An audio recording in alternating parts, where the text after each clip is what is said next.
하나님 말씀은 다니엘서 9장 24절부터 27절까지 제가 읽겠습니다. 내 백성과 내 거룩한 성을 위하여 70일에로 기한을 정하였나니 허물이 그치며 죄가 끝나며 죄악이 용서되며 영원한 의가 드러나며 환상과 예언이 응하며 또 지극히 거룩한 이가 기름 부음을 받으리라.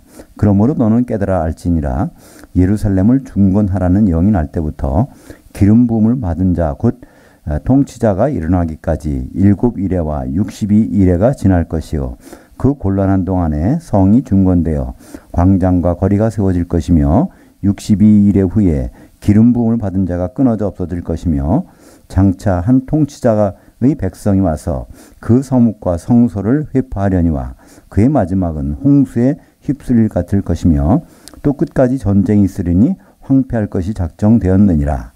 그가 장차 많은 사람으로 더불어 한 이레 동안 언약을 굳게 정하겠고 그가 그 이레의 절반에 제사와 예물을 금지할 것이며 또 포악하여 가증한 것이 거룩한 곳에 설 것이며 또 이미 정한 종말까지 진노가 황폐하는 자에게 쏟아지리라 하였느니라. 요한계시록 참 궁금한 이야기, 오늘은 14번째 시간인데요.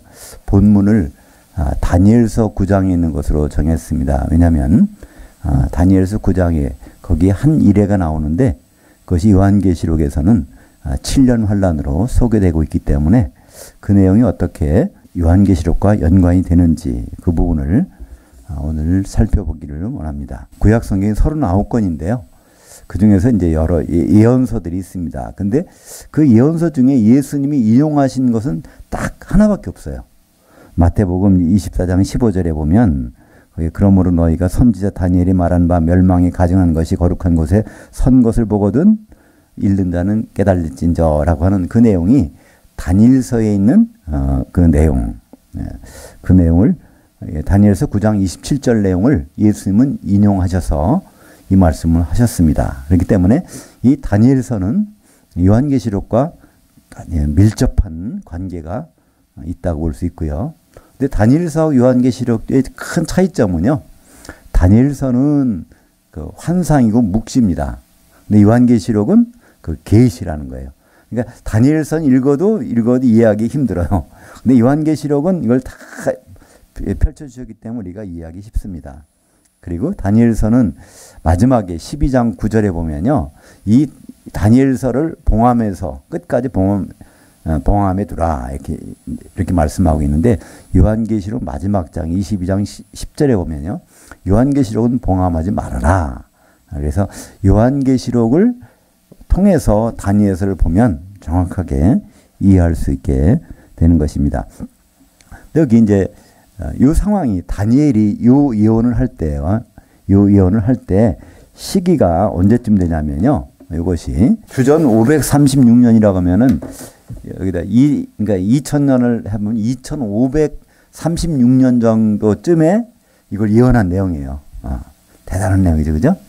근데 다니엘이 사실은 이때가 나이가 아마 80세가 넘었다고 얘기를 하고 있습니다. 왜냐하면 다니엘이 그 바벨론으로 끌려간 것이 BC 105년에 끌려갔어요. 그렇기 때문에 거의 한 70년 정도, 70년째에서 이거를 기록하고 있는 것입니다. 끌려가서.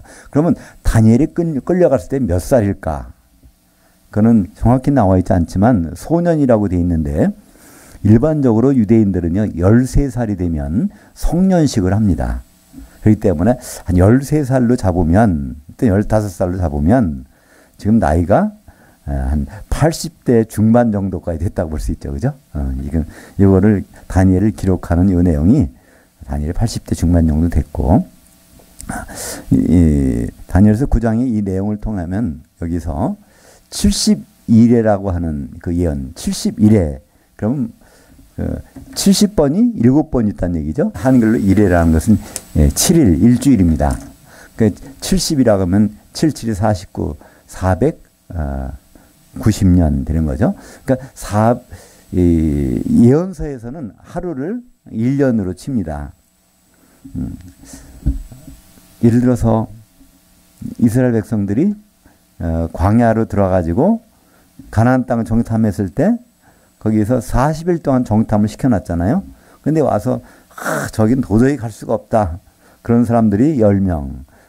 그래도 하나님 주신 곳은 우리가 분명히 저기 들어갈 수 있다 한 것이 2명. 여호수아 칼렙은 들어간다고 할 수 있고 들어간다고 했고 나머지 10명은 부정적인 생각을 하고 있었잖아요. 그래서 결국은 하나님이 너희들이 여기서 광야에서 죽을 때까지는 못 들어간다는 거예요. 그래서 너희들이 정탐한 날이 40일 동안 정탐했으니까 40일 동안 정탐 하루를 1년을 쳐가지고 40년 동안 너희들은 헤매다가 들어가게 된다. 그 예언이 이루어지게 되는 것이죠. 그래서 일반적으로 성경에서 예언서에서 특별한 말이 없을 때는 하루는 1년으로 칩니다. 그래서 이 490년 동안의 어떤 일이 벌어지는 것을 오늘 말씀하고 있는데 마지막에 9장 24절에 보면 지극히 거룩한 이가 기름 부음을 받으리라. 그래서 그때 기름 부음은요 왕으로서의 기름 부음입니다. 천년왕국의 왕이 된다는 거예요. 490년이 지나면 근데 이 490년이 그냥 쭉 이렇게 연결되어 있으면 괜찮은데 오늘 쭉 보니까요 이게 나눠집니다. 490 70일에라는 것이 나눠져요. 첫째는 어떻게 나눠지죠? 7일에 62일에 거기다가 떨어져서 1000일에. 그러니까 이렇게 나눠서 이제 근데 7일에 62일에는요 이게 연결된 겁니다. 7일에 동안에 성이 중건이 돼 버려요. 그러니까 예루살렘은요 크게 2가지가 있습니다. 예루살렘 하면 보통 예루살렘 성전은 제사 드리는 곳이에요. 그죠? 예루살렘 성이라는 것은요 시티입니다. 도시예요. 그러니까 이렇게 성벽으로 둘러싸인 도시. 그래서 예루살렘 성전은 이미 다시 세워졌습니다. 그러니까 70년 동안 포로 생활하다가 거기서 가서 바로 그 성전은 이미 세워졌어요. 근데 성벽은 아직 안 세워졌어요. 허물어진 것은. 그 성벽을 오늘 다니엘서 9장에서는 예루살렘을 중건한다는 것은요. 성전을 중건하는 것이 아니라 예루살렘 성벽을 이제 세우는 겁니다. 새 예루살렘 성을 세우듯이 도시를 성을 세우는 것이죠. 우리는 그냥 도시라고 하면요 울타리가 없잖아요, 그죠? 근데 이제 그 지역에서 도시라고 하면 반드시 울타리가 있어요. 이걸 안전하게 보호할 수 있는 울타리가 있단 말이에요. 이것을 도시라고 했는데 우리말 성경에서는 이 도시를 다 성이라고 번역해요. 그러니까 새 예루살렘 성 하면 예루살렘 도시입니다. 근데 도시는 항상 뭐가 있어요? 담이 있단 말이에요. 성벽이 있어요. 우리나라도 지금 보면 남대문, 서대문 이렇게 서울이 있어요. 그죠? 과거에는요, 그 남대문, 서대문 쭉 삥 돌려가지고 이게 벽이 있었단 말이에요. 그러니까 서울로 들어가려면은 그 대문을 통해서 들어가요. 문이 없으면 못 들어가는 거예요. 이 예루살렘도 이 성벽이 있어서 거기로 들어간 다음에 그 안에 가면 다시 성전이 있겠죠. 제사 드리는. 네, 그래서 이 성전은 무너졌다가 이거 이제 이미 돼 있고 그 다음에 시간이 한참 지난 다음에 성벽을 다시 짓는 것을 오늘 말씀하고 있습니다. 그러니까 다니엘서 9장 25절을 한번 같이 읽어볼까요? 그러므로 너는 깨달아 알지니라 예루살렘을 중건하라는 영이 날 때부터 기름 부음을 받은 자 곧 왕이 일어나기까지 7일에와 62일에가 지날 것이요 그 곤란한 동안에 성이 중건되어 광장과 거리가 세워질 것이며 여기 보면요 예루살렘을 중건하라고 할 때 이 중건이라는 거는요 무너진 것을 다시 쌓는 걸 중건이라고 합니다. 그죠? 근데 여기서 예루살렘은 뭘까요? 성전일까요? 이 성벽일까요? 여기는 성전은 아닙니다. 성전은 이미 다 됐어요. 그죠? 70년 포로 생활 끝난 다음에 바로 가서 성전은 다 해서 제사를 지낼 수 있단 말이에요. 근데 성벽이 없으니까 도시가 항상 불안하겠죠. 그래서 이것을 다시 성벽을 쌓으라는 명령이 난 것이 주전 457년. 이 다니엘이 바벨론으로 끌려간 것이 주전 605년. 그래서 지금 이 다니엘서를 기록하고 있는 것이 주전 536년, 약 79년, 80년이 지난 다음에 이것을 기록하고 있는데 언제 성전을 중건하라는 영이 나오냐면 다니엘이 죽은 다음에, 그죠? 한참 지나서 중건하라는 영이 언제예요? 457년이면 약 79년, 80년 후에 다니엘이 요 다니엘서를 9장을 기록한 다음에 한참 지난 다음에 어떤 왕이 나타나서 그 성벽을 다시 져라 하는 것이 명령이 떨어진단 말이야. 그때 떨어지는 순간부터 계산해 가지고 69일회가 지나면 그러면 어떤 기름 부은 자가 나타난다는 거예요. 그건 무슨 말일까요? 예수님이 요단강에서 성령으로 기름 부음을 받는다는 얘기입니다. 그때가 예수님 나이가 30세가 되겠죠? 그러니까 예수님이 태어나는 것은 그보다 30년을 뒤로 하면 바로 예수님이 언제 탄생해야 되는가가 우리는 쉽게 계산할 수가 있습니다. 그래서 이 예루살렘을 중건하라는 영이 언제 나오냐면 거기 그 프린트문 1번을 보시면 스갈에서 7장 11절과 13절을 한번 같이 읽죠. 학자 겸 제사장인 에스라에게 아닥사스다 왕이 내린 조서의 초본은 아래와 같으니라. 조서를 내리노니 우리나라에 있는 이스라엘 백성과 그들 제사장들과 예레위 사람들 중에 예루살렘으로 올라갈 뜻이 있는 자들은 누구든지 너와 함께 갈지어다. 그래서 그 에스라하고 이 사람들이 가서 이제 성벽을 중건하라는 명령을 받고 가는 것입니다. 근데 이 왕이 누구예요? 아닥사스다라는 왕입니다. 크세르크세스의 바로 아들이 아르타크세르크세스. 그래서 아르타크세스를 줄이면 아닥사스다 이게 된 겁니다. 그래서 이제 요 아닥사스다 왕이 이제 명령을 내려서 예루살렘 성벽을 중건할 사람 이 에스라하고 같이 가서 하라. 이것이 이제 7장 11절에 자세히 나와요.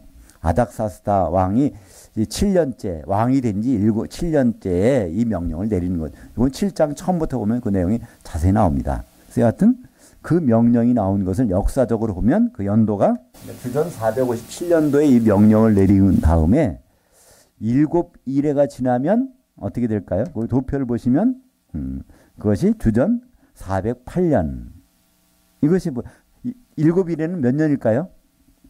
49년. 77이 49니까. 그죠?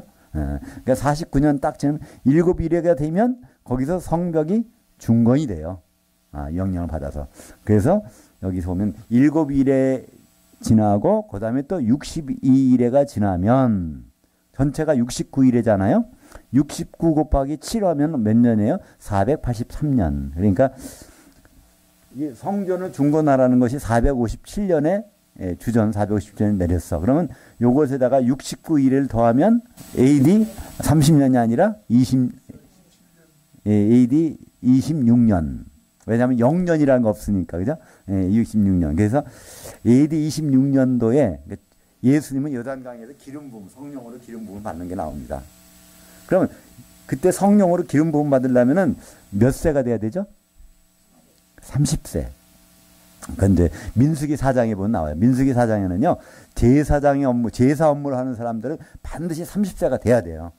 그러니까 예수님도 그때 이제 그렇다면 거기서 30년을 빼면 예수님이 이 세상에 오신 때는 몇 년도일까요? 4년인데 그것도 0년이 없으니까 5년. 그죠? BC 5년. 주전 5년도에 예수님은 온다는 것이 누가? 다니엘서에 기록되어 있는 거예요. 우리는 예수님이 오신 날짜 아무도 모른다. 생일날도 모른다. 그렇지 않아요. 알아보려고 안 해서 모르는 거지. 예수님이 오시는 해, 오시는 도시, 장소, 베들레헴, 이 오시는 모습, 다 나온단 말이죠. 또, 여자의 후손으로 오시고, 이 모든 모습들이 남녀 관계를 통하지 않고 오시고, 어느 도시에 베들레헴에 오시고, 몇 년도에 오시고, 그 다음에 무슨 날짜까지 다 성경은 기록되어 있어요. 그죠? 장막 치는 날짜니까 장막절날 오신다는 것까지 다 기록이 되어 있습니다. 그래서 오늘 이제 25절에 보면 거기에 다시 그걸 생각하고 보시면요. 그러므로 너는 깨달아 할지니라 예루살렘을 중건하라는 영이 날 때부터 BC 457년부터 곧 왕이 일어나기까지 왕이 일어난다는 것은 여기는 기름 부은 자 곧 왕. 기름 부은 자로서 나타나는 거예요. 이게 뭐냐면 요단강에서 예수님은 왕으로 오시는 건 천년왕국이니까 이때는 선지자로서 오시는 거예요. 기름 부는 거. 그것이 바로 이제 AD 26년. 그러니까 왜냐하면 483년을 지나야 되니까 그래서 이제 이런 계획이 있어가지고 성이 언제 준공이 돼요? 그 곤란한 동안에 성이 준공돼요. 이게 성이 쉽게 건축된 게 아니에요.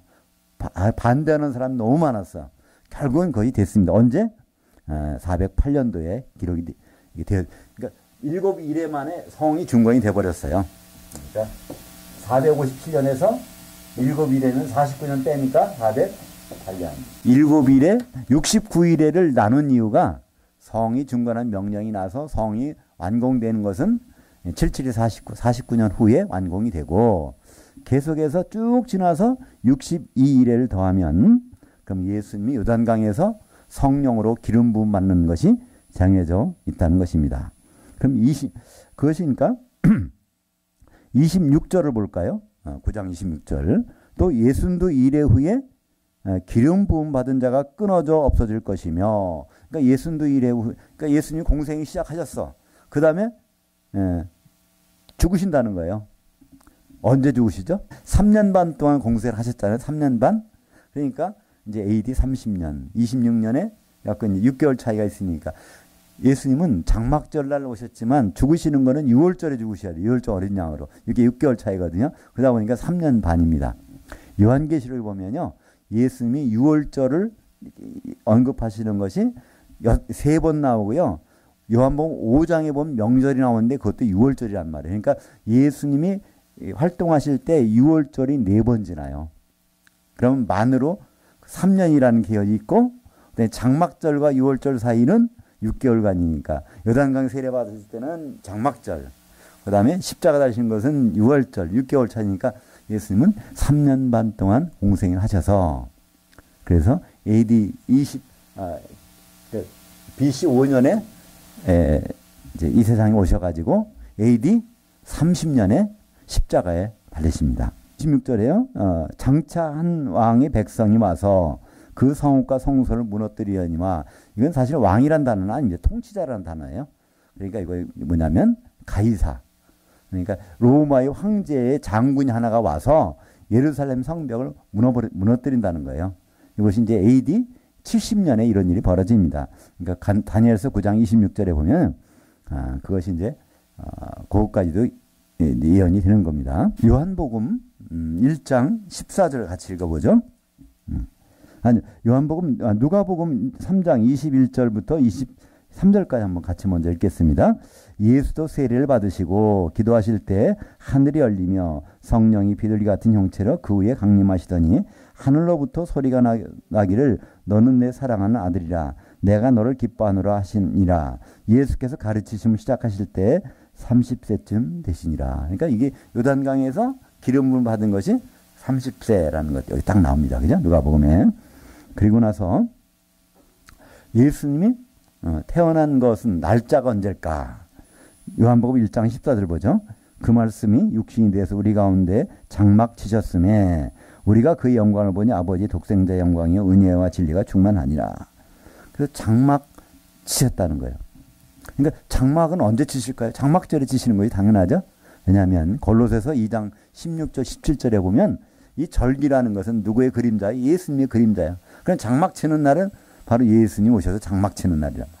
그래서 예수님은 언제 오신다고요? 언제 오셨다고요? 장막절날. 다른 날 오실 이유가 없잖아요. 그죠? 다른 날 오시면 특별한 설명이 필요해요. 왜냐하면 절기는 예수님의 그림자라고 해놓고 나서 왜 하필이면 다른 날 오시겠어요? 그리고 나서 이분이 이제 끊어져 버린다는 거예요. 기름 부음 받은 자가.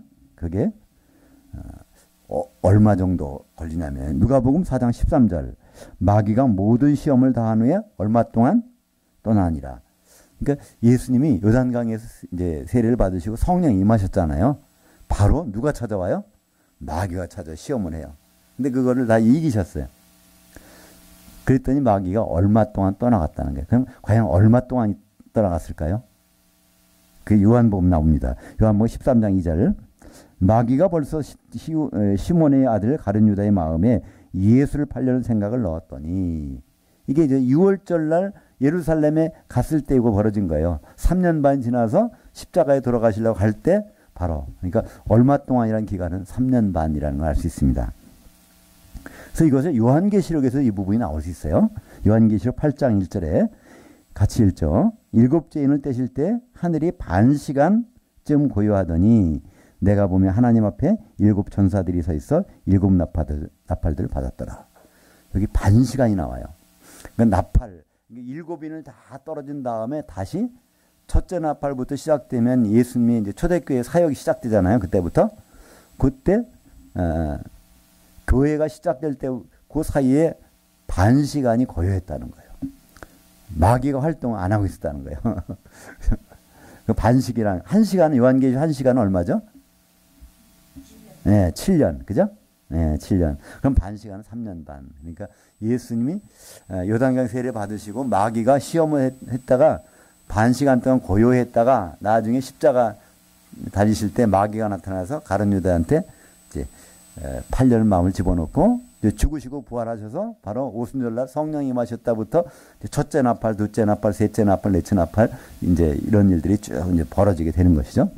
요한계시록 8장 바로 예수님이 공생이 시작하는 것을 여기서 말씀하고 있습니다. 그렇다면 27절 보죠. 여기 오늘 제목처럼 오늘 제목이 다니엘의 70일의 좀 마지막 한 일에 이게 과연 뭐냐는 거예요. 이것이 바로 요한계시록에서 7년 환란이라고 하는데요. 어떤 사람은 그래요. 성경에 7년 환란이라는 얘기는 없다는 얘기예요. 없다고 그래요. 성경 어디가 7년 환란이 있어요? 맞아요. 7년 환란이라는 얘기는 없어요. 성경에 어디에 삼일체란 말이 있냐 그래요. 없어요. 삼일체. 근데 왜 우리는 삼일체라고 그러죠? 그것이 창세기 1장 1절부터 우리는 그럴 수밖에 없어요. 엘로힘께서 성부 성자 성령께서 창조하셨는데 창조했다는 동사는 단수거든요. 한 몸, 단수, 한 몸이라는 거예요. 그죠?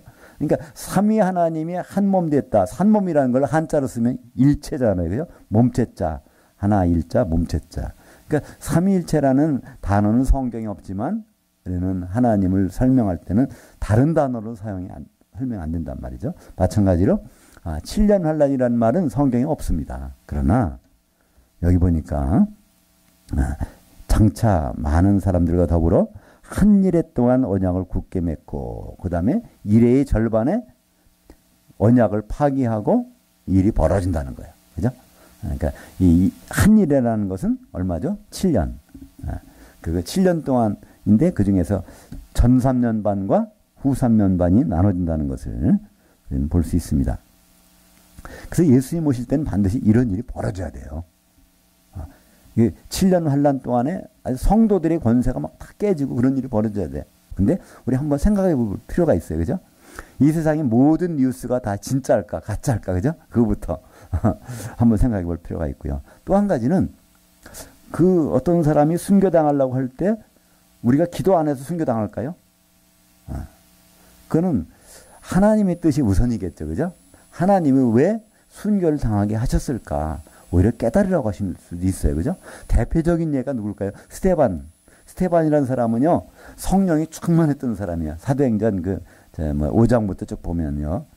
7을 뽑았는데 성령이 충만했던 사람인데 그 사람이 7장에 보면 설교를 하다가 나중에 돌에 맞아 죽잖아요. 그죠?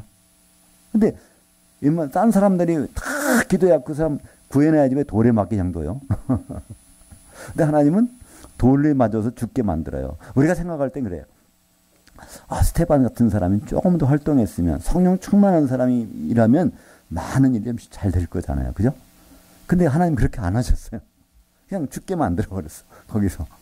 그렇다는 얘기는 하나님은 순교를 하는 현장에서도 우리가 순교 못하게 막는 것보다는 그 사건을 통해서 우리를 통해서 뭘 깨닫게 하실까. 그 부분이 우리는 먼저 생각해 볼 필요가 있다는 거죠. 그죠? 좀 거슬러 올라가서도 욥도 마찬가지잖아요.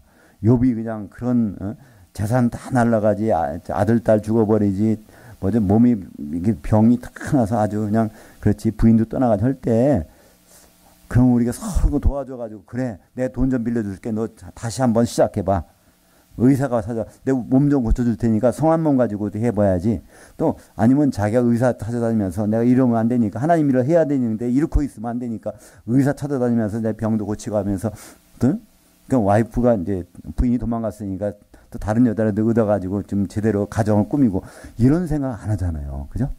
하나님이 왜 정말 나를 이렇게 빈손으로 보내신 분이 다시 데려가셔도 난 관계없다는 거예요. 그죠? 그래서 하나님의 뜻을 구하려는 생각을 먼저 해보고 그걸 우리가 쭉 돌아보면 하나님은 허락하신 일이잖아요. 그죠? 사탄을 통해서, 마귀를 통해서. 그걸 통해서 우리는 이런 어려운 일을 당했을 때 무조건 기도해서 이런 일이 없어지는 것보다는 오히려 하나님이 왜 이것을 허락하셨을까? 마귀도요, 허락한 범위 내에서 일을 하죠. 허락하지 않은 일은 마귀는 할 수 없어요. 그죠? 이제, 그런 생각을 해봅니다. 그래서 이제 예수님 오실 때는요, 반드시 7년 환란의 기간이 있게 돼 있어요. 특별히 후 3년 만에는 죽어나가는 일이 벌어진단 말이에요. 그때 안 죽으려고 아무리 해봐야 안 되는 거예요. 그때는 우리는 하나님 우리에게 주신 길을 따라서 순종하고 하는데요. 그죠? 순교당할 자는 순교당하는 길을 감사하면서 가면 되고, 순교 안 당하고, 이 짐승의 표를 받게 했다면은 빨리 기회가 됐을 때 회개에 돌이켜야 되고, 그죠? 또 그런 일이 아니라 다른 길로 하게 되면 또 그 길에서 자기의 충성하면 되는 것이고. 그렇기 때문에 하나님이 왜 이런 일을 허락하셨을까를 먼저 생각하는 것이 필요하다고 보는데요. 그래서 이제 요새 인터넷에 보면요, 유튜브 같은 데 보면 그래요. 마지막 환란 때가 다가왔다. 빨리 도망갈 준비도 해야 되고 피할 준비해야 되고 막 그래야 되는데요. 사실 그런 게 아니잖아요. 그런 기간이 지나가야 주님 오신다고 그랬으니까 이런 기간을 우리가 어떻게 어떤 방법으로 통과할 수 있을까? 요한계시록 매뉴얼이거든요. 그죠? 각 교회 소속에 따라서 그 매뉴얼대로만 가면 되는 거예요. 그죠? 두려워할 필요 없어요. 오히려 7년 환란이 오면 우리는 더 반가워야 돼요. 그거 지나면 주님이 오시니까. 그죠? 오히려 환란이 앞으로 7년 마지막 환란 때 우리는 어떻게 할까? 그 환란을 지나갈 거 대비하고 어디서 벌벌 떠는 것이 아니라 바로 마지막 환란 지날 후엔 이터널 일을 상상해 보세요. 그러면 이거를 오히려 잘 통과할 수 있어요. 히브리서 12장 2절에 보면요. 예수님에 대해서 믿음의 창시자여 믿음의 종결자이신 예수를 바라보자 하면서 예수님은 바로 그 십자가 지나서 있는 그 아름다운 일을 위해서 그것 때문에 부끄러운 십자가를 지셨다는 거예요. 예수님이 십자가에 진 비결을 그 설명합니다. 십자가를 그냥 지하지에서 오면 그분이 못 졌을 텐데 십자가 진 다음에 있을 일이 너무 좋은 일. 그 기쁨, 아주 즐거운 일이라고 기쁨의 일. 그게 여성 명사예요. 그게 누굴까요? 신부를 바라보고 있는 거예요. 그죠? 십자가에 피를 흘리면 그거로 바로 결혼할 준비가 된다는 것을 예수님은 봤기 때문에 부끄러운 십자가는 참 부끄러운 십자가예요. 우리가 인간적으로 봐도 부끄러운 십자가예요. 젊은 30대의 남자가, 건장한 남자가 발가벗겨져서, 그죠? 매를 40대 맞고, 거기 올라가서, 타름치범이나 올라가는 십자가에 올라가서 죽어가는 장면. 성화 그림을 보면 여기다가 예수님 부끄러운 데를 좀 가려놨잖아요. 천으로. 그게 아니에요. 성경에 보면 그 속옷까지 다 벗겨가지고 올려놓은 거예요. 얼마나 부끄러워요. 그죠? 근데 그 부끄러운 십자가를 지신 그 비결을 나타내고 있습니다. 그 이후에 있는 그 기쁨을 바라보고서 갔다는 거예요. 그 기쁨이란 여성도 그죠? 바로 그 아내를 만나는 기쁨 때문에. 그러니까 우리는 7년 환란 다가온다고 할 때요. 이거 어떡하지? 큰일 났네. 점점 세상이 이렇게 힘들어져. 성도의 권세가 다 깨져버려. 큰일 났네. 그게 아니라 그 뒤의 것을 점점 다가온다는 것, 주님의 모습을 바라볼 수 있다면 이런 부분 마비돼서 지나갈 수 있을 거예요. 그죠? 굉장히 큰 수술, 아픈 수술을 어떻게 하죠? 맞추고 하잖아요. 그죠? 그러니까 그 기쁨이 너무 충격이 크면 이제 7년 환란 동안에 당하는 그런 일도 마비가 될 것 같아요. 누구처럼? 스테반처럼. 스테반은 돌에 맞으면서도 뭐라고 그래요? 얼굴이 하얗게 빛나면서 저들을 좀 용서해 주세요. 그러면 저들은 하는 일을 모릅니다. 용서해 주세요. 그러고서 그냥 죽어가잖아요. 왜 그럴까요? 스테반은요. 셋째 하늘을 본 사람이에요. 성경에 보면. 하늘이 열리고 원래 원문이 하늘들이 쪼개지고 이러는 거예요. 하늘들이 쪼개지고 그 단수의 하늘, 셋째 하늘에 서 계신 인자 주님을 보도다라는 거예요. 예수님을 목격한 사람이 이 돌 맞는 게 문제겠어요. 그죠? 그 기쁨이 마취가 돼가지고 돌 맞아도 하나도 안 아픈 거. 오히려 저들 용서해 주세요 하면서 그냥 얼굴이 해같이 빛나면서 죽어갔단 말이에요. 그러니까 우리가 주님을 만날 때는요. 반드시 7년 환란이라는 걸 통과해야 됩니다. 물론 다행히 우리가 죽어서 우리도 모르게 지나갈 수도 있어요. 그러나 살아서 주님을 보게 된다면 7년 환란을 통과해야 되는데 그것은 두렵고 떨리고 힘들고 뭐 그런 것은 당연하겠지만 하나님이 허락하신 거기 때문에 그죠?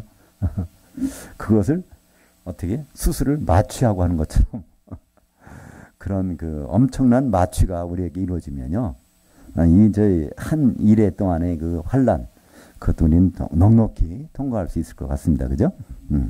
그럼 완전히 마취시키는 건 뭘까요? 빌라델피아 교회는 완전히 마취시켰다고 보는 거예요. 그죠? 그냥 싹 전혀 환란 있어도 그냥 안 당하게 하고 들어가 버리잖아요. 이건 완전히 100% 마취된 거고. 그래서 이 요한계시록 3장 10절 볼까요?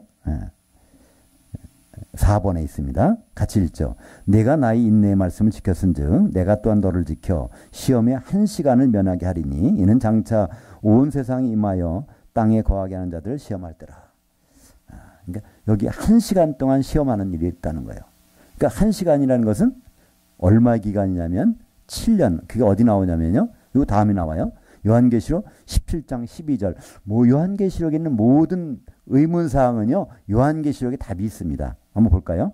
내가 보던 열불들은 열왕들이니 아직 나를 얻지 못하였으나 다만 짐승과 더불어 왕들처럼 1시간 동안 권세를 받으리라. 여기서 마지막 1시간 동안의 권세 받고 당하는 거. 다니엘서에서는 그것을 바로 한 일회라고 그랬어요.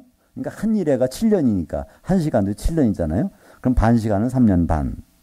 그래서 이 빌라델피아에 약속한 거. 빌라델피아 교회는 1시간 7년을 해를 받지 않아요. 왜 그렇죠? 전 3년 반에는 인 맞아서 후 3년 반에는 땅이 안 있어서 그죠? 셋째 하늘에 올라가서 이제 그렇게 됩니다.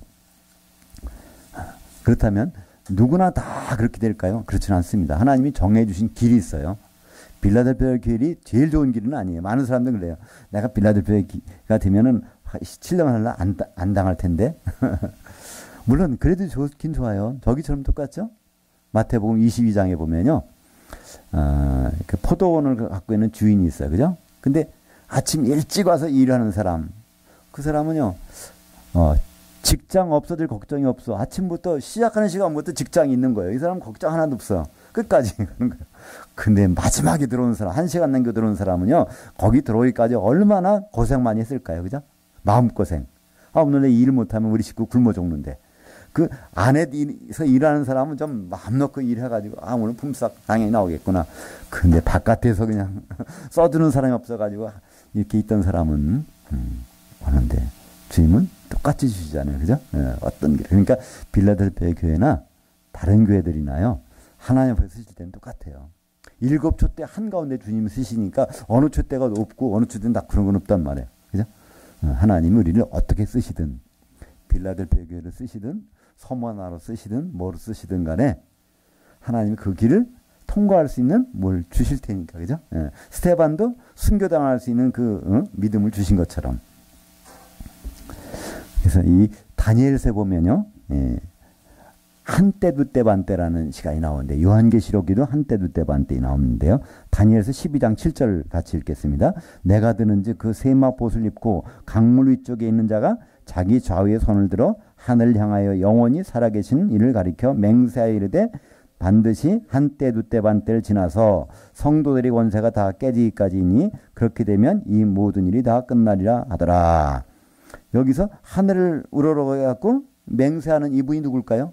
어떻게 예수님인지 알 수 있죠? 맹세할 수 있는 분은요. 하나님밖에 없거든요. 바로 예수님이 바로 하나님으로 복귀하신 분이니까. 그죠? 그래서 주님이신데요. 여기서 한때 두때 반때를 지나서 그러니까 한때 두때 반때는 전 3년 반입니다. 그죠? 근데 후 3년 반은 어떤 일이 벌어질까요? 성도들의 권세가 다 떼지기까지. 성도들은요. 후 3년 반에 완전히 박살나는 거예요. 순교당하거나 그렇지 않으면 짐승의 표를 받거나 아주 완전히 그냥 후 3년 반 지날 때는 42살 동안 완전히 박살나는 거예요. 그러나 그거는 거울 끝나는 게 아니니까요. 그죠? 그 다음에 두루마기를 빠는 기회가 주어지고 그죠? 다시 부활하는 기회가 주어지고 이긴 자로 들어갈 수 있는 길이 이기는 자가 되는 길이 열려져 있습니다. 그래서 이 전 3년 반은 요한계시록 6장 7절에 보면 같이 볼까요? 넷째 인을 떼실 때 내가 보니 청황색 말이 나오는데 그 탄자 이름은 사망이니 음부가 그 뒤를 따르더라. 그들이 검과 흉년과 사망과 땅의 짐승들로서 땅 4분의 1을 죽이는 권세를 받았더라. 여기서 땅 4분의 1, 땅은 뭐라고 그랬죠? 교회. 그러니까 여기 네 교회가 나온다는 거예요. 네 교회 중에 한 교회는 누구한테? 이 짐승한테 당한다는 거예요. 그러니까 사실은 이 전 3년반이 여기서 죽이는 권세를 받았기 때문에 전 3년반은 안 죽여요. 후 3년반에 죽이는 거예요. 그러니까 전 3년반에는 죽이는 권세를 가만히 갖고 있다가 이제 절반이 지나면 제사와 예물을 폐하고 태도를 바뀌어줘서 이제 죽인다는 거예요. 근데 4분의 1. 근데 이 7개 교회 중에 누가 죽죠? 순교당하는 거? 찾아보면 빌라델피아 교회는 그냥 올라가죠. 그 다음에 에베소 교회, 서머나 교회는 그 연월일시에 딱, 그러니까 후삼년반 시작하자마자 그냥 없어져 버려요. 길바닥에서 쓰러져 버려요. 그죠? 그 다음에 이제 서머나, 버가모, 두아디라, 사대. 그래서 4분의 1이에요. 원래 4분의 2가 순교당하는데 짐승이 다 죽이는 건 아닌 것 같아요. 그죠? 왜냐하면 용이 죽이는 수도 있어요. 그죠? 적그리스도가 죽일 수도 있고요. 용이 가만히 있는 게 아니에요. 용이 천사들 통해서 뭐 다른 걸 통해서 죽일 수 있단 말이에요. 그래서 죽이는 거 반은 적그리스도가 죽이고 절반은 사탄이 또 어떤 방법으로 죽이는 것 같아요. 그죠? 그러니까 이 두 교회, 서머나 교회하고 버가모 교회를 갈라서 딱 이렇게 말할 수는 없지만 그 두 교회 중에 절반 정도는 짐승이 관여해서 죽이고 나머지 절반은 이 큰 용이 이제 천사들을 통해서 죽이게 되는 것으로 보입니다. 그래서 요한계시록 7장 1절과 4절에 보면 거기에 14만 4천 나오는데요. 이것이 전 3년반에 인을 맞아서 안전해. 근데 후 3년반에 가보면 이제 시온산에 올라가 있어요. 셋째 하늘에. 그래서 안전하게 됩니다. 그리고 이것을 요한계시록에서는 첫째화, 전 3년반을 첫째화, 후 3년반을 둘째화, 그리고 후 3년반이 딱 끝났어요. 주님이 바로 안 오십니다. 7대접이 재앙이 쏟아진 다음에 오시는데 그거를 셋째 화라고 그래요. 그러니까 화가 3개 있어. 전 3년반의 화, 후 3년반의 화, 후 3년반 딱 끝나고 주님 오실 때까지 7대접이 재앙이 쏟아지는 화, 화 3개가 있은 다음에 주님이 오십니다. 그래서 그것이 바로 이제 요한계시록 9장에 9장 1절, 12절, 9장 12절을 같이 읽죠. 첫째 화는 지나갔으나 보라 아직 또 이 후에 화 둘이 이르려다. 그러니까 전 3년반 지난 다음에 화 둘, 그러니까 후 3년반과 그 다음에 주님 오실 때까지 그때 7대접이 재앙 쏟아지는 거예요. 요한계시록 12장 14절 같이 읽겠습니다. 그 여자가 큰 독수리의 2날개를 받아 광야 자기 곳으로 날아가서 거기서 그 뱀이 낯을 피하여 한 떼와 두 떼와 반 떼를 양육받으매. 여기서 다니엘서에 한 떼, 두 떼, 반 떼, 요한계시록에 한 떼, 두 떼, 반 떼. 이것은 전 3년반. 그러니까 요한계시록에 보면요. 이게 나와요. 1260일. 한 떼, 두 떼, 반 떼니까 3년 반. 그리고 42달. 요한계시록은요, 이렇게 나오는데, 이 42달은 3년이면 36달이잖아요. 36. 그죠? 근데 6개월 더하면 얼마요? 42달. 그죠? 3년 반이 또 길이는 똑같아요. 42달이에요. 그죠? 1260일 요거요. 하루에, 한 달에 30일로 따지면, 유대인들은 한 달에 30일. 우리는 뭐, 이게 좀 왔다 갔다 하지만 30일이야. 그럼 30일 하면 얼마예요? 이것도 3년 반. 그죠? 42달이에요. 그죠? 근데 요한계시록 이걸 구분한단 말이에요. 1260일, 3년, 한때, 둘때, 반때, 42달. 왜 구분할까요? 다르다는 것을. 그래서 요한계시록에서 1260일이라는 건 1260년을 얘기합니다. 그것은 1260년은 어떤 기간이냐면 교황권 시대. 교황권 시대는 어떤 일이 벌어지죠? 성경을 볼 수가 없어. 왜냐하면 로만 카톨릭이 교권을 잡은 다음에는요, 성경은 뭐만 라틴어 성경만 인정해서 다른 거 보면 안 돼. 근데 라틴어 성경을 볼 수 있는 사람이 없어. 사제들도 못 본단 말이에요. 어려워서. 그러니까 그때는 성경이 볼 수가 없어. 그러면 어떻게 해야 돼요?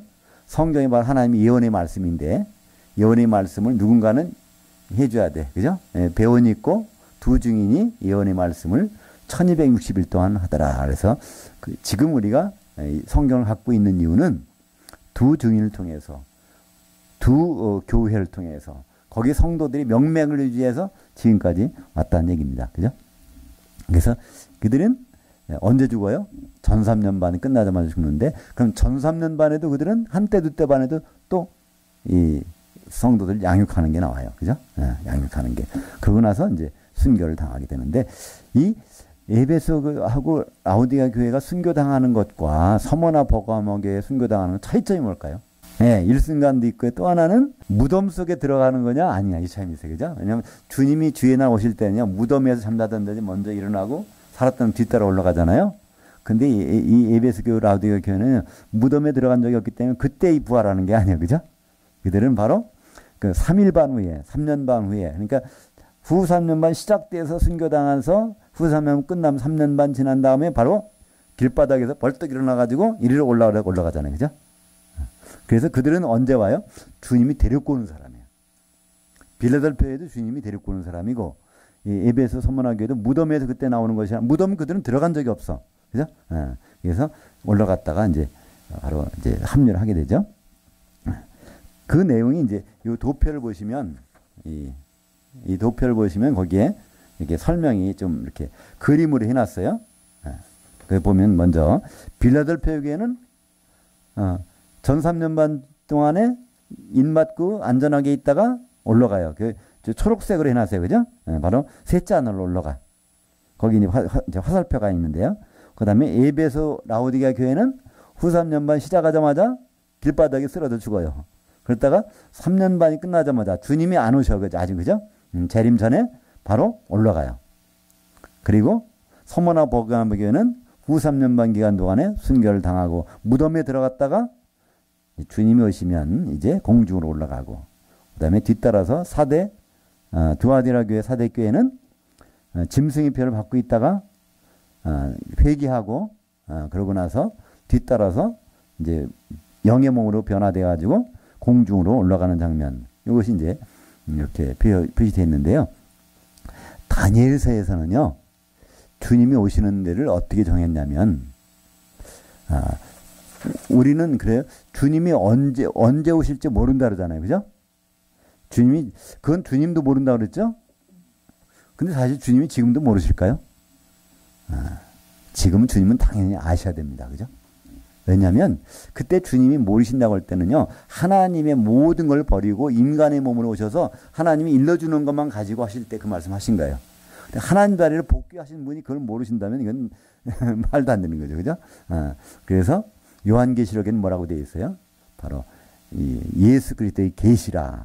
그걸 다 그 아는 내용을 이제 천사를 통해서 사도 요한에게 다 일러주잖아요. 모든. 그러니까 예수님은 그때 잠깐 모르셨던 거예요. 예수님 사람 몸으로 입고 있는 동안에는 그분이 언제 오실지를 몰라. 아버지만 아시는 거예요. 왜냐하면 그때는 예수님이 하나님의 신분을 잠시 유보하고 내려오셨기 때문에. 그래서 지금은 그분은 다 당연히 아십니다. 하나님과 같이 계신 분이 모르겠어요. 하나님 보좌에 계신 분이 그 계획을 왜 모르겠어요. 그죠? 모른다면 이상한 거예요. 그래서 예수님은 그분이 모든 것을 다 아시는데 후 3년 반에 11장에 보면 거기 두 증인의 순교가 나오고요. 6장 9절부터 한번 보죠. 6장 9절에 다섯째 인을 떼실 때 내가 보니 하나님의 말씀과 그들이 가진 증거로 말미암아 죽임을 당한 혼들이 제단 아래 있어 각각 그들에게 흰 두루마기를 주시며 이르시되 아직 잠시 동안 쉬되 그들 동무의 종들과 형제들도 자기처럼 죽임당하여 그 수가 차기까지 하라 하시더라. 후 3년 반 되자마자 어떤 일이 벌어지냐면 먼저 죽은 사람들이 막 우리 언제까지 원하는 안 풀어주십니까 하는 게 있어요. 후 3년 반 시작할 때 먼저 죽은 자들이 누구죠? 두 증인, 그죠? 그들이 그냥 하니까 거기서 음성이 나서 네 잠시 하프타임 갖고 있으라는 거예요. 왜냐하면 나머지 누가 죽어야 돼요? 서머나 교회하고 버가모 교회가 이제 순교를 당할 때까지 기다리고 있으라는 거예요. 그죠? 그래서 이 두 증이 죽는 장면을 요한계시록 9장 13절 한번 보죠. 6대 천사가 나팔을 불매 네 천사들이 놓였으니 그들은 그 연월일시로 사람 3분의 1을 죽이기로 준비된 자들이더라. 그 연월일시라는 것은요. 한순간에 순교당하는 거예요. 그죠? 한순간에. 근데 3분의 1이라는 건 뭘까요? 예, 6교회 중에 2교회니까 3분의 1이죠. 에베소 교회하고 라우디게 교회는 6분의 2는 3분의 1이잖아요. 그래서 그 순간에 싹. 그 다음에 9장 16절 보면요. 또한 마병대의 수는 2만만이 내가 그들의 수를 들었노라. 이 재앙에 죽지 않고 남은 사람들은 그 손으로 행한 일을 행하지 아니하고. 그러니까 여기 보면 우리말 보면 연결돼 있어서요. 그 연월일시에 죽는 거하고 이 2만만의 마병대가 연결된 것처럼 보여요. 근데 원래 거기 원문에는 연결된 게 아니에요. 마병대가 죽이는 거냐, 2억의 마병대가 죽이는 거는 서머나 버가모 교회를 그들이 죽이는 거예요. 시간적으로 가지고 죽이는 거예요. 그리고 그 연월시에 죽는 건 누구예요? 천사들이 죽이는 거예요. 그죠? 네 천사가 놓여가지고 샥 이들이 죽이는 장면이 나옵니다. 그죠? 그래서 그것이 구분되는데 에베소 서머나 에베소하고 라우디게아가 죽는 것, 순교당하는 것과 서머나 버가모가 순교당하는 것은 구분되는데 번역이 연결돼서 그러니까 구분이 잘 안 되게 보여지기도 합니다. 그래서 이때 두 중이 죽어가서 요한계 11장 11절, 12절, 14절 같이 읽겠습니다. 3일 반 후에 하나님께로부터 생기가 그들 속에 들어가매 그들이 발로 일어서니 부경하는 자들이 크게 두려워하더라. 하늘로부터 큰 음성이 있어 이리로 올라함을 그들이 듣고 구름을 타고 하늘로 올라가니 그들의 원수들도 구경하더라. 둘째 화는 지나갔으니 보라 셋째 화가 속히 이르려다. 그러니까 여기서 3일 반, 3년 반 지난 다음에 길바닥에 쓰러졌던 두 증인 교회가 싹 벌떡 일어나고 어디로? 셋째 하늘로 올라가는 거예요. 그러니까 우리는 휴가라는 것이 한 번만 있는 게 아니에요. 그죠? 빌라델피아에게도 올라갔어요. 그죠? 또 이 두 증인도 3년 반 후에 딱 올라가요. 그럼 마지막에 이제 우리들이 이제 죽은 사람은 부활해서 올라갈 거고 그때까지 살은 사람도 이제 몸이 변해갖고 올라갈 것입니다. 그래서 하늘로 단수 셋째 하늘이죠. 올라갔고 그랬더니 둘째 하나가 지나갔다는 거예요. 3일 반 후니까 후 3년 반이 끝나면 둘째가 끝난 거예요. 그죠? 그러면 이제 마지막 화가 남아있어. 요 화를 마지막 화, 요 기간이 얼마나 될까요? 이 다니엘서 보면요. 요 기간이 45일이라고 돼 있어요. 다니엘서 1장 12절 마지막 보면요. 1290일을 지나서 1335일까지 이르는 자는 복이 있도다. 아슈레이. 아슈레라는 말이 성경의 구약 성경의 맨 마지막에 나오는 것이 다니엘서 12장 12절입니다. 그 뒤는 아슈레라는 말이 없어요. 거기서 아슈레라는 것은 주님과 대면하고 만난다는 뜻입니다. 그것이 45일이 나와요. 물론 1290일이라는 것은 바로 이제 후 3년 반이 끝났다고 하는 거니까 바로 후 3년 반이 1260일인데 그 전에 우상이 세워지는 기간까지 나타나는 우상이 세워져서부터 1290일이라고 했으니까 세우길 때부터 그 다음에 45일 나오는데 그러니까 다니엘서에서는요 후 3년만 끝나고 45일 딱 지나면 예수님 오셔야 돼. 근데 예수님 뭐라고 말씀하세요?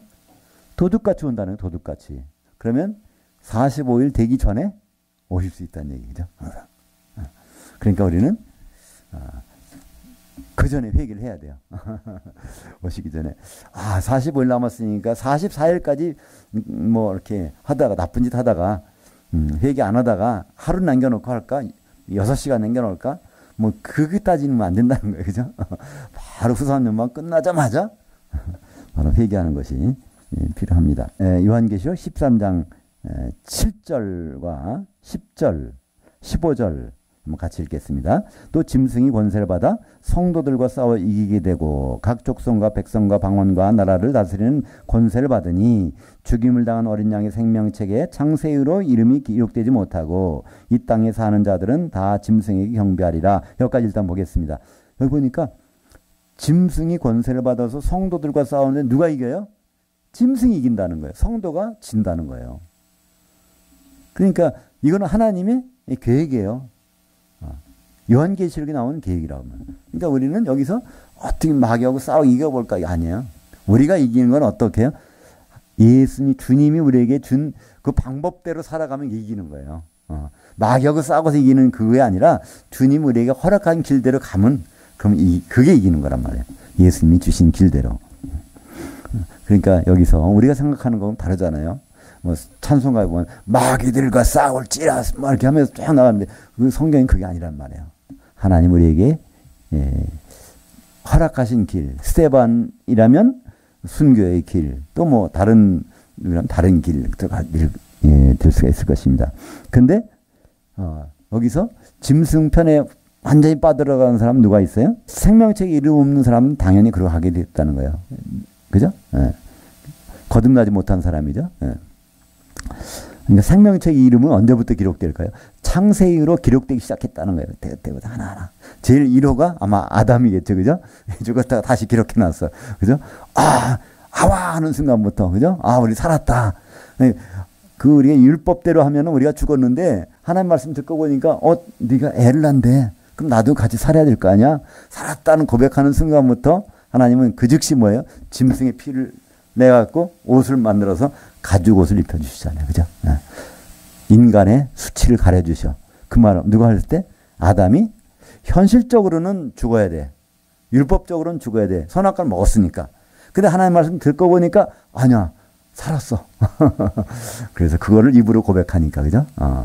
마음으로 믿어 의에 이르고 입으로 시인하여 구원에 이르느니라. 그래서 그거를 짐승에 잡아서 가죽 옷을 입혀주시는 장면부터 그때 아담은 아마 거기에 기록됐을 것입니다. 또 아벨도 거기 기록됐을 것 같아요. 그죠? 쭉 창세 이후로 어린 양의 생명책에 기록된 사람들이 쭉 있는데 지금은 이제 우리가 거듭난 사람들이죠. 예. 그 사람들 빼놓고는 당연히 그러고 하게 돼 있다는 거예요. 근데 우리라도 또 거기 보니까 10절 보면 어떻게 돼 있어요? 사로잡힐 자는 사로잡혀 갈 것이요 칼에 죽을 자는 마땅히 칼에 죽을 것이냐. 사로잡혀 갈 자는 누구죠? 사로잡히는 거. 짐승에게 사로잡힌다는 것은 짐승의 표를 받고 일단은 거기 가는 거예요. 그렇게 갈 사람은 가라는 거예요. 하나님 이렇게 말씀하신 거예요. 그럴 수밖에 없다는 거예요. 왜 그러면 자결하지 말라는 거예요. 나 짐승표 받기 싫어. 자살하지 말라는 거예요.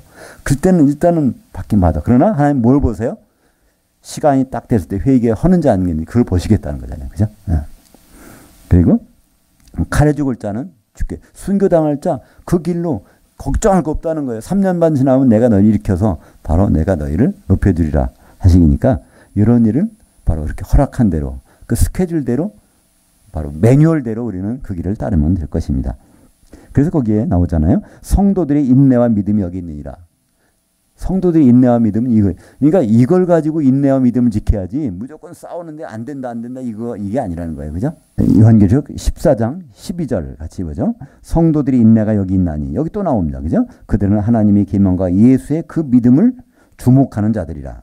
지금 이후로 주 안에서 죽는 자들은 복이 있도다 하시매 그 영이 이르시되 그러하다 그들이 수고를 그치고 하프타임을 가지리니 이는 그들이 행한 일들이 따름이라 하시더라. 그래서 하나님이 허락하신 일을 가면 그 일이 따르게 돼 있어요. 이제는. 그죠? 3년 반만 지나면 모든 것이 다 바뀌어. 왜냐하면 그분이 이기시니까 예수님이 이기신 다음에 그 길을 우리는 따르는 사람들이 되기 때문에 그렇습니다. 그래서 우리가 싸워서 이기려고 하는 것이 아니라 예수님이 계획한 일이 진행되는 걸 우리 주목해서 보는 것만 남았어요. 그죠? 그 일을.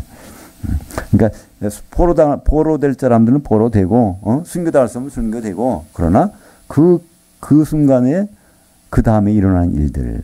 그런데 성경은 그렇게 말씀하죠. 저들이 회개하지 아니하더라. 회개하지 아니하더라. 이런 말이 계속 나와요. 사로잡혀 갈 자는 사로잡혀 가는 것까지는 괜찮은데 시간이 됐는데도 회개하지 않는다는 거예요. 그래서 7대접의 재앙은 언제 내려요? 후 3년 반이 끝나고 7대접의 재앙이 쏟아집니다. 요한계시록 15장 1절 같이 보죠. 또 하늘에 크고 이상한 다른 이적을 보매 7 천사들이 7 재앙을 가졌으니 곧 마지막 재앙이라. 하나님이 진노가 이것으로 마치리로다. 또 내가 보니 불 섞인 유리바다 같은 것이 있고. 여기 마지막 재앙, 마지막 화가 있는 거예요. 전 3년 반의 화, 후 3년 반의 화. 이제 마지막은 7대접의 재앙이 쏟아지는 이 화가 있으면 이제 하나님의 계획이 다 끝난다는 것입니다. 그때 여기에 뭐가 나와요? 불 섞인 유리바다가 나와요. 이건 그냥 바다, 세상 바다가 아니라는 거예요. 그죠? 불 섞인 유리바다. 이것이 바로 지옥입니다. 왜냐하면 이 바다에 던져지는 사람들이 나와요. 누구죠? 예, 요한계시 18장 이제 21절에 보면 바로 거기 들어가는 거예요. 큰 성 바벨론 음녀교회가 예수 믿는 사람이 한다는 거예요. 그죠? 믿었던 사람들이. 그래서 그 전에 무슨 말씀이 나와요? 요한계시 18장 4절 같이 보죠. 또 내가 들으니 하늘에로부터 다른 음성이 나서 이르되 내 백성아 거기서 나와. 어디서 나오라고요? 예, 큰 성 바벨론. 그 교회에서 나오라는 거예요. 한마디로 그 교회에서 어떤 음녀교회에서 나오라는 거예요. 왜 가만히 있으면 바로 같이 벌을 받게 됐다는 겁니다. 같이 어디? 불 섞인 유리바다 속에 던져지게 돼 있다는 것입니다. 그래서 18장 쭉 내려가면 21절에 그게 나와요. 바로 그들이 거기에 던져지는 장면. 바다에 던져져서 그 바다는 어떤 바다예요? 불바다. 지옥입니다. 그리스도 심판대에서 결국 거기로 떨어지는 거죠. 요한계시 19장 6절 또 내가 들으니 허다한 물이 음성과도 같고 맑은 많은 물소리와도 같고 또 큰 우레소리와도 같은 소리를 이르되 할렐루야 주 우리 하나님 곧 전능하신 이가 통치하셨도다. 그러니까 18장이 끝나면 18장이 뭐 그리스도 심판대에서 끝나는 거예요. 그죠? 그 불바다 위에서 찬송 부르는 사람이 있는가 하면 불바다 속으로 던져진 사람이 있고 그러면 이제 할렐루야가 왜 할렐루야가 퍼질까요? 어린 양의 혼인날이 이르러서 아내가 준비돼서 그래서 이제 바로 이제 천년왕국으로 들어가죠. 이 요한계시록 20장 6절 같이 읽죠. 이 첫째 부활에 참여하는 자들은 복이 있고 거룩하도다. 둘째 사망이 그들을 다스리는 권세가 없고 도리어 그들이 하나님과 그리스도의 제사장들이 되어 천년 동안 그리스도와 더불어 왕노릇하리라. 예. 그러니까 이 첫째 부활이라는 것은 순서가 아니라고 그랬죠. 질적인 것입니다. 누구나 부활은 해요. 그러나 가장 좋은 부활은요. 주님 만나서 다시 불 섞인 유리바다로 던져지는 그런 부활이 아니라 혼인잔치에 들어가서 천년 동안 주님과 더불어 왕노릇하는 그런 사람들이 이 부활이라는 이게 가장 좋은 부활이고 그건 어디 안 가요? 둘째 사망 불못에 안 간다는 거예요. 왜 그렇죠? 아니 거기 가는지 안 가는지를 심판하는 자리에 섰기 때문에 거기 갈 일이 없다는 거예요. 예, 백보자 심판대가 설치되면 그때는 그들이 심판관들이 되기 때문에 갈 필요가 없다는 것입니다. 그러니까 이렇게 되면 여기 바로 다니엘이 71일에가 바로 이 천년왕국의 왕이 나타난 걸 얘기하는 거예요. 그죠?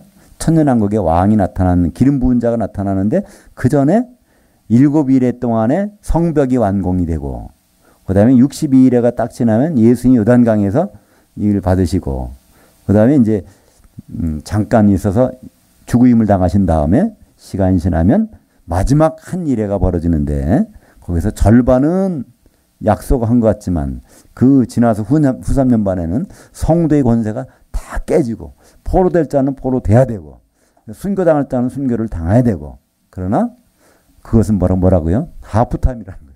이제 하프타임 갖는다는 거예요. 전반전이 끝나고 하프타임 갖는다. 그 다음부터는 후반전은 천년왕국이 다시 후반전입니다. 그러니까 이 천년왕국의 후반전 그것은 전반전이 있었기 때문에 전반전의 결과를 가지고 우리는 후반전의 혜택을 볼 수도 있고 후반전의 낭패를 볼 수도 있습니다. 그렇기 때문에 우리가 지금 오늘 사는 그 시간들이요. 정말 중요한 시간들이에요. 오늘의 삶이 우리가 전반전의 삶을 제대로 살았느냐 못 살았느냐에 따라서 후반전에 어떤 일이 벌어질지 그죠? 천년 동안 지옥불에 들어갈지 천년 동안 주님과 더불어 왕노를 할지 이것은 전반전에 하는 일로 나타나게 되는데 전반전에 하는 일을 너무 친절하게 요한계시록에서는요. 7교회를 통해서 우리 성도들의 운명의 길을 매뉴얼을 주셨어요. 그러니까 우리가 어떤 교회인지는 지금은 잘 모르겠지만 우리가 쭉 겪어보면 이러면 이렇게 하면 되지 저러면 저렇게 하면 되지 그때마다 우리는 그 매뉴얼대로 살아가면 됩니다. 그 매뉴얼이 바로 요한계시록 2장과 3장에 상세하게 나와 있습니다. 7개의 운명이 나와 있는데 우리는 마귀하고 싸워서 이기는 자가 되는 것이 아니라 그 매뉴얼을 지켜가면서 지켜가게 되면 오히려 죽는 자가 복이 있다는 거예요. 주 안에서 죽게 되면. 왜냐하면 그건 하프타임 갖는 것이고 후반전이 주님과 더불어 시작할 수 있기 때문에 그렇습니다. 기도하겠습니다. 하나님 아버지 감사합니다.